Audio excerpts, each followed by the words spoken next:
So yeah, I joined after 2011 or, September 11th in 2001, actually. Yeah. And I mean, if you lived during that time, it's interesting because you kind of have this feeling that everybody knows about it. And then you talk to your kids. I mean, my kids are between 16 and 19. And most of them, I mean, all of them were born after, but they don't really have a sense of what happened. And that's interesting to me. So, yeah, I mean, I went to college for a couple of years and a Bible-based college called BMI, Bible Missionary Institute in Rock Island, Illinois. And I had come back and after 2 years of there, just, wasn't sure that was for me. I think a lot of us that grew up in that particular church, that's just something we did and went there for a couple of years. I don't have anything negative to say about it. It was a great time, met a lot of great people. But anyways, I came back that summer and then was working. And then September 11th, 2001 happened. I had graduated in 99, so that was 2 years later. And I've told this story before, but I remember my first memory of 9/11, the thing that kind of like was sticking in my mind was George Bush went down the next day. And it's interesting to talk about presidents now because it's so political, whoever you say, but it wasn't political then, or at least it didn't feel like it was political.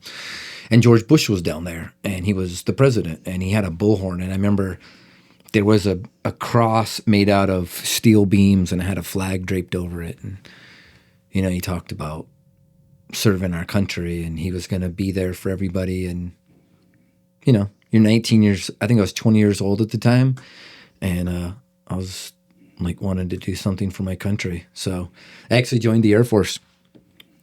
And a few weeks before I was actually supposed to go in, I ran into a Marine recruiter and he was like, you really want to go in the Air Force? And I was like, yeah, sounds cool.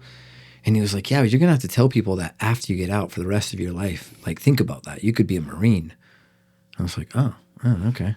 So I joined the Marine Corps and none of my family was prior Marines. We didn't, have a lot of veteran-related things in the family. But it was a time in America where I feel like everyone was kind of pitching in. And that happens everywhere. Like, if you go down through history, any sort of thing, people rise to the occasion, So it was just timing and worked out for me. Yeah. What did you do in the Marines? So my main job was working on computer systems with aircraft. I mean, that's probably the easiest thing to say. I had no technical background, none. I mean, I grew up in a family. My dad and mom were both school teachers. My dad did odd jobs to make ends meet. He worked for a tree service. He just did handyman stuff. Smart guy from Idaho. So for me, it was just an opportunity to learn something new. And when I got to Okinawa, Japan, I just really fell in love with working on computer systems. And again, just an opportunity. A person wasn't there for a couple weeks. They were like, here, just sit at a desk and watch us. I think they were just running C shell commands on just straight up Unix. And they had some IBM AIX. And I was like, what is that? And it was cool. And I grew up with, just Apple IIe's and the, big floppy drives and, Oregon Trail was 2 different disks that you would trade. So, I mean, coding was all there was. Like nowadays, coding's cool and you can do some AI and chat type stuff. But back then it was just like, just language change directories type things. There was a lot of basic stuff that, just was DOS prompts, was in Windows. So if you could do stuff like that, if you knew any sort of, typing and tabbing and understanding what you were trying to write. And I loved it. And so that kind of was my avenue into IT now. I mean, I got out and then only got one job offer. I put job offers all over the United States. I was living in Yuma, Arizona, and got a job offer to work at Idaho State Police and work in their, IT department and run what they call CJIS, Criminal Justice Information Systems, and ILITS, which is Idaho Law Enforcement's systems. It just, right place, right time. Nice. I remember my first computer was DOS and Yeah. Windows 3.1, I think.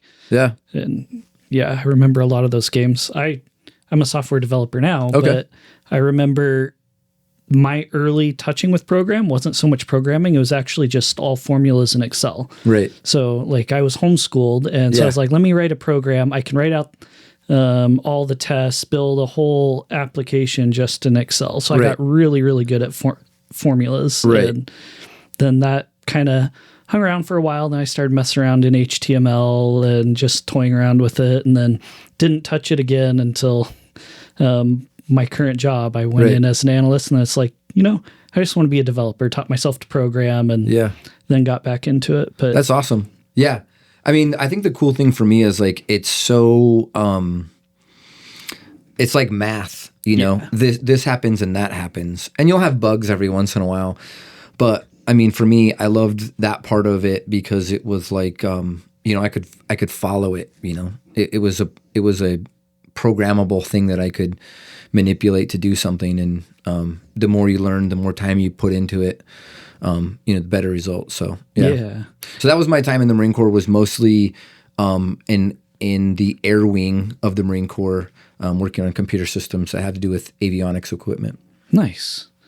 I have a couple friends that work in maybe adjacent areas, but not actually working on the programming side. Right. I was always curious. I looked at going into the military. I was actually 15 minutes away from MEPS to sign, and I would have been in when the 07-08 housing crisis happened, and they stopped accepting all med waivers. Oh, okay. And then I just decided, I guess, private sector is what I'm doing. Yeah. It was good for me. I mean, honestly, I tell kids all the time, between 18 and 22, if you don't know what you want to do, the Air Force, the Marine Corps, the Navy, the Coast Guard, you get free room and board, you get GI Bill after you get out, you get to serve your country. I mean, in other countries like Israel, I think I don't know if it's mandatory, but you have to do some sort of government job for 2 years. So, I think they work in the postal service, things like that. But I think it's great. I mean, you get work experience and get to meet people. So it was very good for me.